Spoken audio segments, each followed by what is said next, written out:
Hello, thank you so much for joining us. Hi, everyone. I am so pleased to welcome Claire from the University of York here today to talk to us more about the University of York.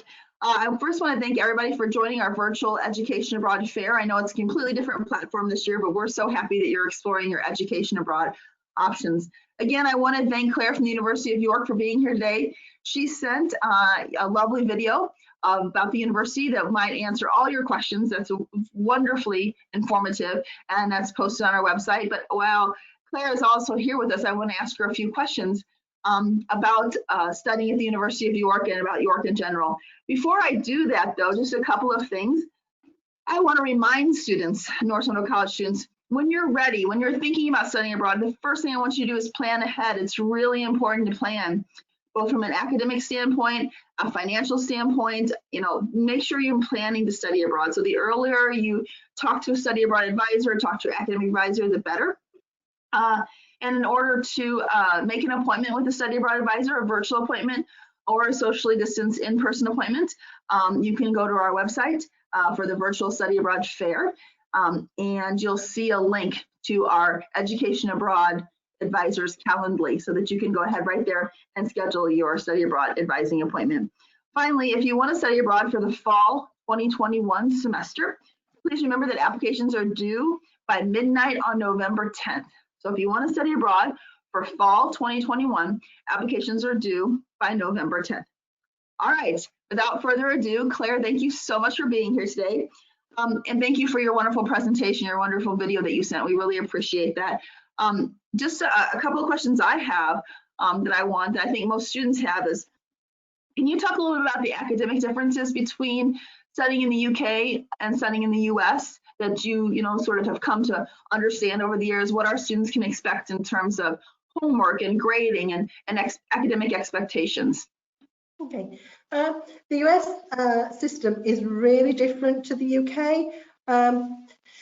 People think that because we're two countries with the same language that the educational systems will be similar, but they are so totally different, it's unbelievable.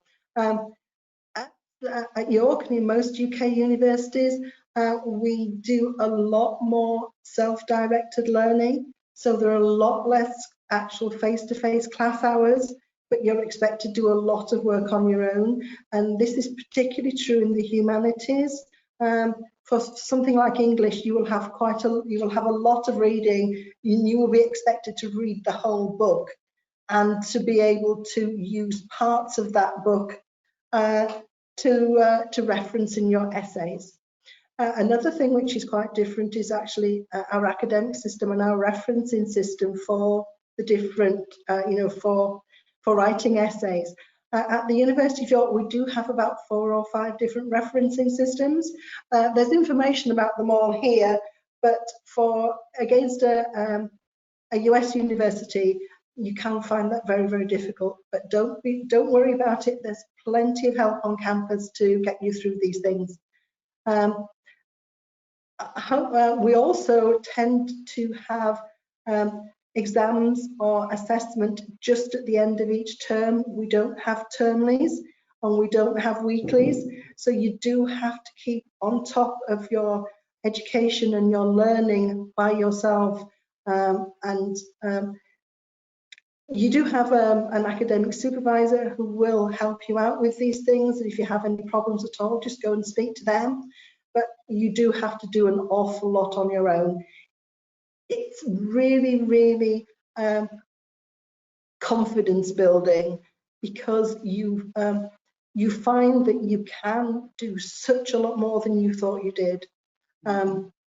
Any study abroad experience is brilliant, but something like this, you really do get a different academic perspective. Absolutely, study abroad is key for building independence and confidence and self-reliance. I think those are all skills to have in life, good skills for life. Can you tell us a little bit about what makes York special? We have a lot of, we have a number of options for students to study in the UK. So what do you think makes York special, both like the University of York, academically, as well as just York as a location? What do you think makes the York stand out? Okay, one of the things that about York, and one of the main things about York, it is such an ancient city. We're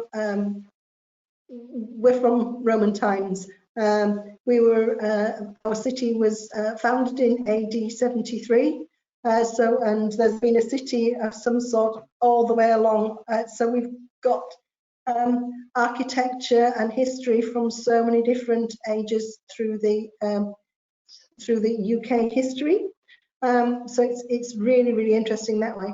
Another thing as well is that against a lot of the other northern British cities, such as Manchester and Sheffield and Leeds, York has never been an industrial city.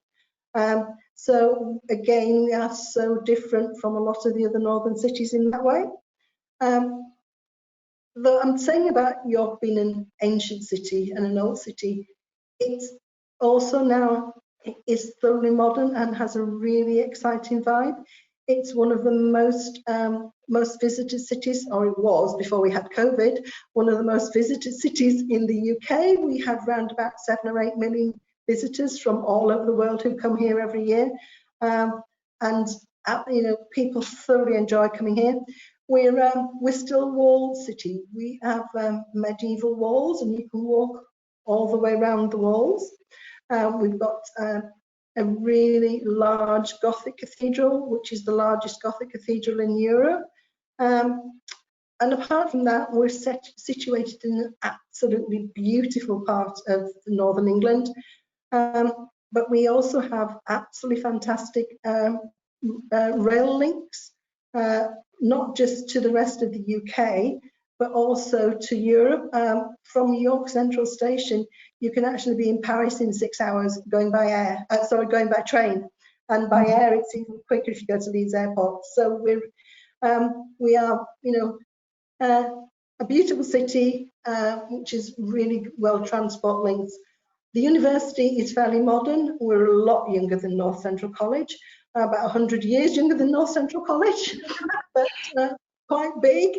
We're about 18,000 students, of which 14,000 of those are undergraduates and flat 4,000 postgraduate students. And we do have students from all over the world, so we're a really international campus.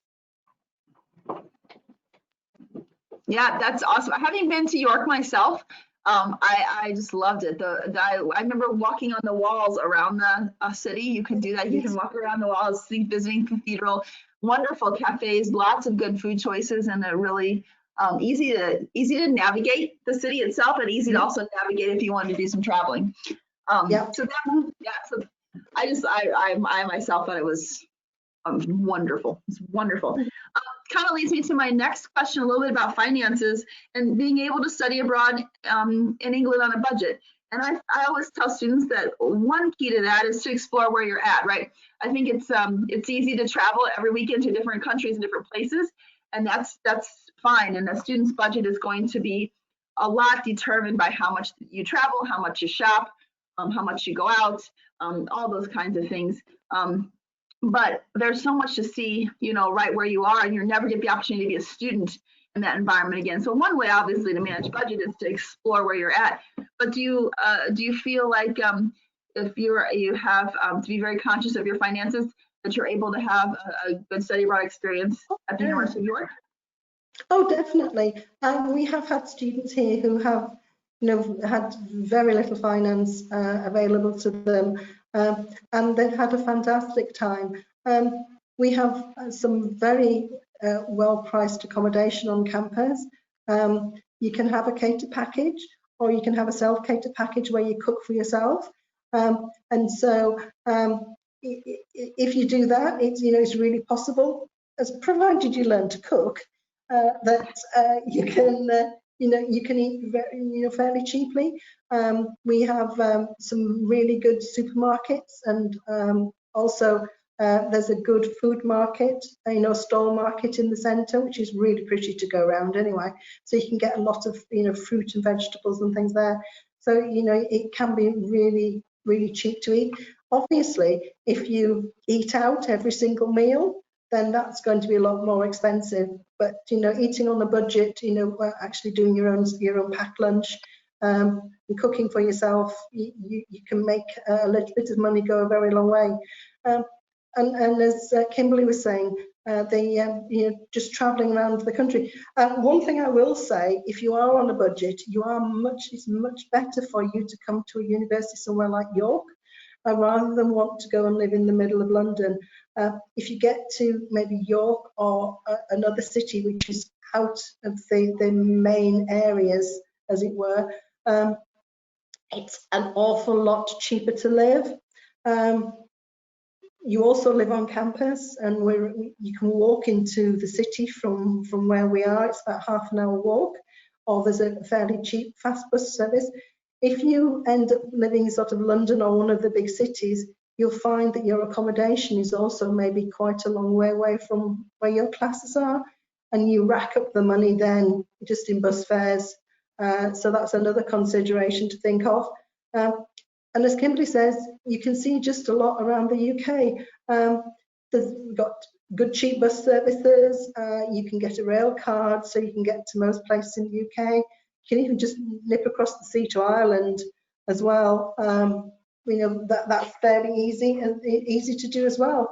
And none of that will cost you a lot of money. If you are intending going off to Paris or Barcelona or Rome every weekend, then obviously that will cut into your finances, really severely. In that case, you can't do it on a budget. And I always tell students those places aren't going to go anywhere.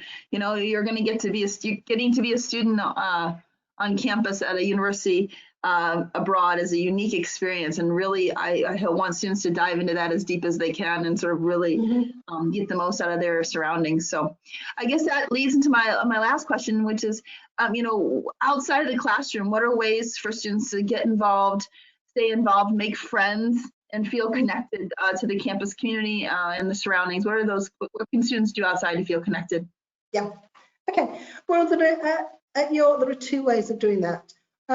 We're a collegiate university, which means that you live in a college which is sort of like a separate little entity within the whole university. So you have a lot of things happening within the college, and it becomes like a very large second family to you, with all the welfare teams and things like that the whole university has. But we also have collegiate sports. If you'll be a member of a junior common room that has just the normal sporting things, you can just sit down and watch television or Netflix together, so like a family. Or then we have outside, actually, in the university, we have about 200 different societies and sporting clubs that you can join. So if you're absolutely sports mad, there'll be something for you to do. We even have an American football team. We haven't got as far as baseball yet, but we do have American football. But then there's loads of other things you can do as well. And we've even got a Quidditch society. And then for the ones who are less active, you do have all sorts of different country societies, which are very happy for a non-country person to join. So you can join the Japanese society and learn to cook Japanese, or learn a little bit of the language, or the Russian society, something like that.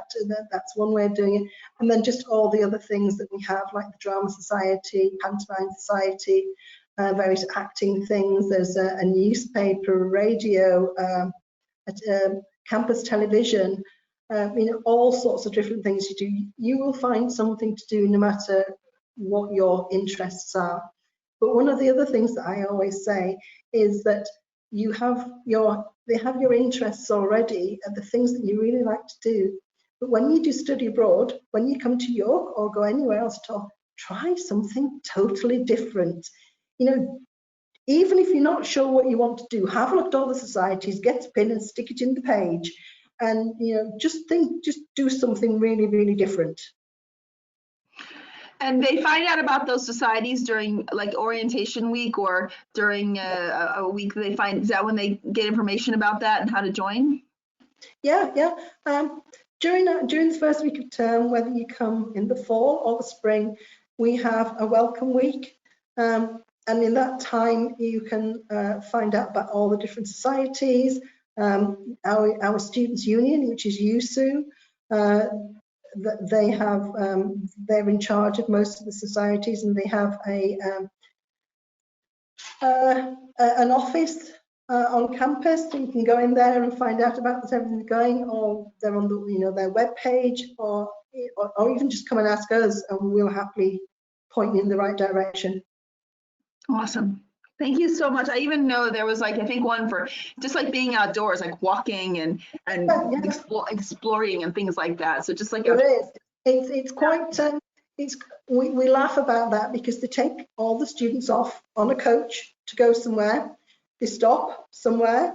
They all go off on this nice walk and end up at a pub.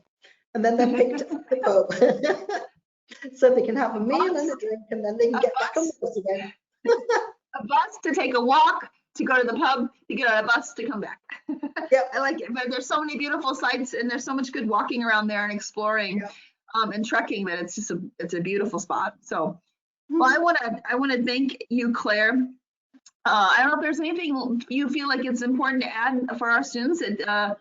There's anything you want to add that you're like, I make sure this is one, this is one more thing that I think is important for them to know if we didn't cover.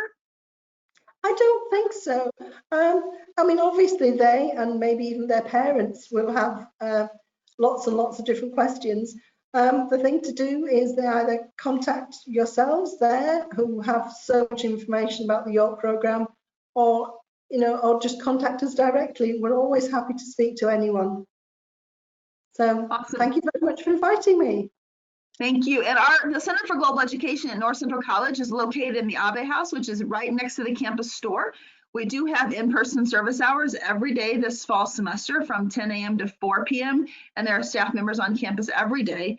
And you can also make a virtual or socially distanced in-person study abroad advising appointment on our website. And there's a link directly to the advisor's Calendly appointment. So there should be no difficulties if you have questions for us about the University of York, or you would like us to help you connect to University of York directly. So thank you so much, Claire, for joining us today. I really appreciate it. Thank you for answering our questions. Thank you for sending such a wonderful video. We really appreciate it. Thank you.